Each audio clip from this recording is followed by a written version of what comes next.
Melin Christina masih ingat 1 jam sebelum tragedi pembunuhan Rusman M. Situngkir yang belakangan diketahui dilakukan oleh istri korban yakni Tirom Sisitanggang yang juga seorang dosen. Dia melihat Gripan Situngkir masuk ke dalam rumah korban.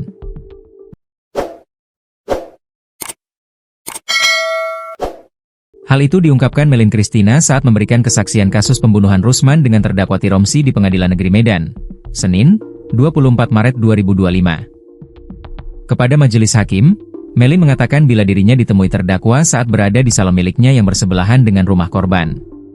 Dipanggil nantulang tante, terdakwa, dipanggil, Mei tolong pingsan tulang, paman, MU sambil kami jalan ke rumah, kata Melin. Saat itu, korban sudah terkulai di atas kursi, kondisinya tak sadarkan diri.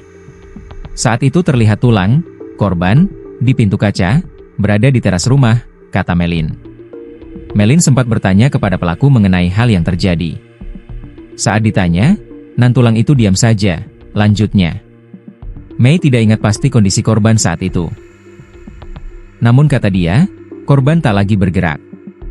Kemudian ada luka pada keningnya. Kuping korban sebutnya juga mengeluarkan darah. Kupingnya ada berdarah, saya tidak sanggup melihat genangan darah di kuping. Posisinya sudah miring, kemudian ada 2 orang abang-abang. Terus spontan nantulang itu bilang suruh panggil orang di depan, kata Melin. Saat itu, dia sama sekali tak menaruh curiga. Sementara pelaku saat itu, tampak bingung namun tak menangis. Berdasarkan keterangan keluarga, Gripan adalah sopir terdakwa yang diduga juga memiliki hubungan spesial. Sampai kini, Gripan masih kabur. Sementara itu Akbar Putra dan Zulkarnaen tetangga korban yang membantu membawa korban ke rumah sakit menyampaikan bila korban saat itu tak sadarkan diri. Putra mengatakan, saat itu dia dipanggil untuk membantu mengangkat korban dari rumah ke mobil. Saya diminta bantu angkat korban ke mobil. Saat itu sudah tidak sadarkan diri, kata dia.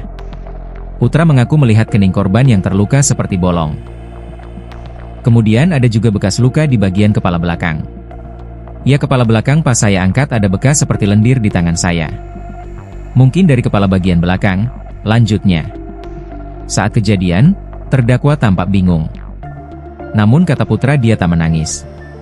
Hal sama disampaikan Zulkarnaen yang membawa korban bersama terdakwa ke rumah Alpen, Kota Medan. Selama di mobil terdakwa tidak ada menangis, cuman dia minta agar cepat-cepat dibawa ke rumah sakit, tuturnya.